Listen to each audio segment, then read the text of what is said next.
Anyway, on our way in, we had drone footage of the crowd building. And Charlie had it on his phone. I said, Charlie, I don't like this place. There are too many buildings.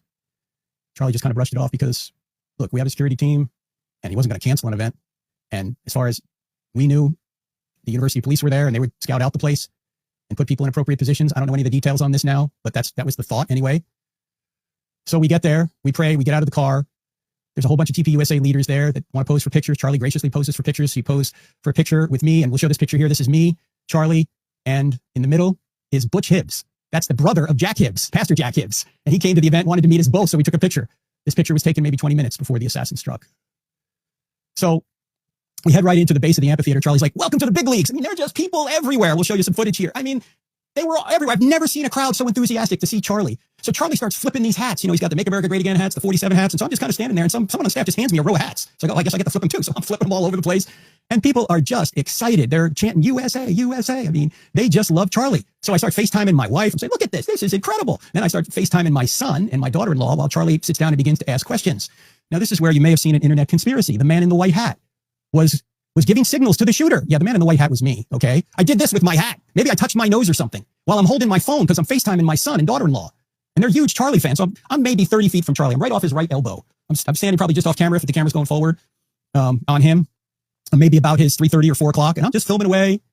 And by the way, to show you how stupid this is, they thought Dan, his main security guy, was giving signals too.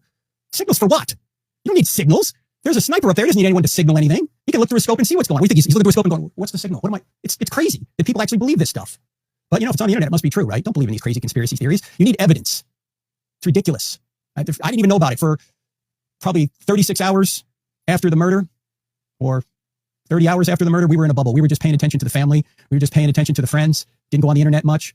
When I finally meet my wife back in Phoenix, she goes, there are millions of people who think you were in conspiracy to kill Charlie. I'm like, what? It's crazy. So thanks to my friends Lisa Childers and Seth Dillon and others, they tried to clear the air on that. You still have people saying, oh yeah, we need to check into this guy and this other guy too, that security guy. It's ridiculous. So the first question, Charlie's presenting evidence for the gospel to a Mormon. That's one of the things that one of the questions that we had prepared for just before the event. And then he began to answer a question on trans violence. Someone was saying, oh, should we take guns away from trans people?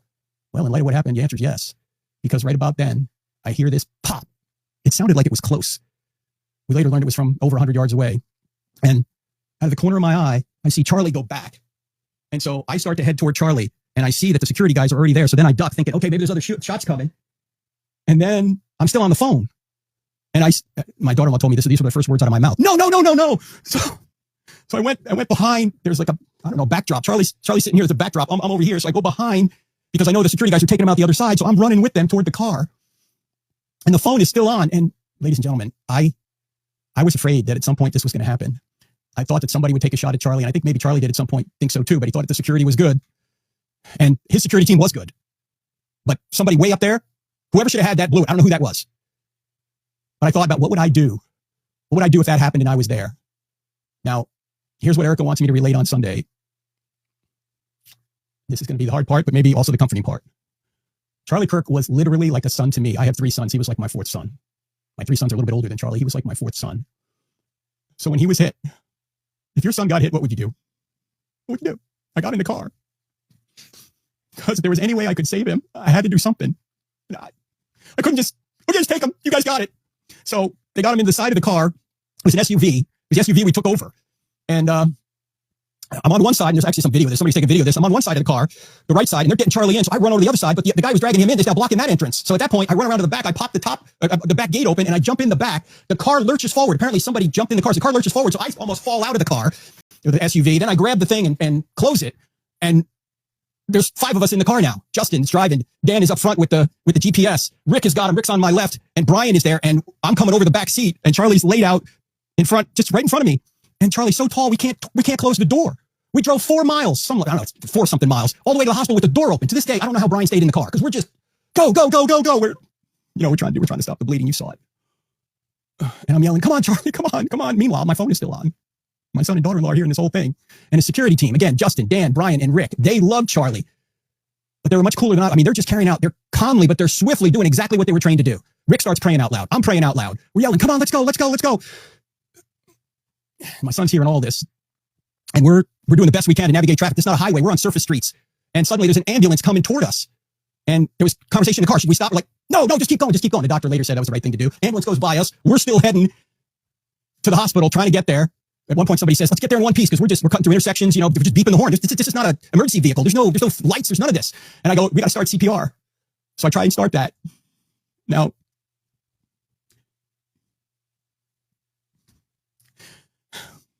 Charlie wasn't there. His eyes were fixed. He wasn't looking at me. He was looking past me right into eternity. He was with Jesus already. He was killed instantly and felt absolutely no pain. That's what I was told later. But of course, we had to try. And by the way, there was just nothing any of us could do about it. We were giving him CPR, but nothing was happening. It wasn't like if we had better first aid or we had better medical facilities or we were faster to the hospital, we could have saved him. We couldn't. So if that's any comfort at all, Charlie didn't suffer. He was gone. He was with Jesus, absent from the body, present with the Lord. That's where he was. Now, it is true, when we got to the hospital and they started working on him right away, they did get a pulse back. And so Rick and I were just, everyone's praying. We're just praying for a miracle. We had a small sliver of hope.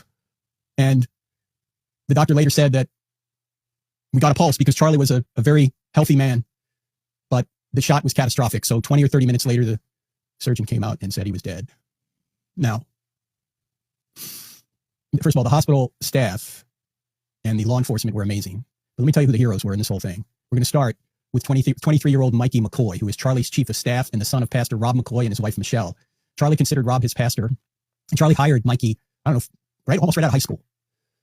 And Mikey, demonstrating the wisdom and coolness well beyond his years, just like Charlie did, immediately contacted Erica and sent a plane to get her and some other friends and co-workers.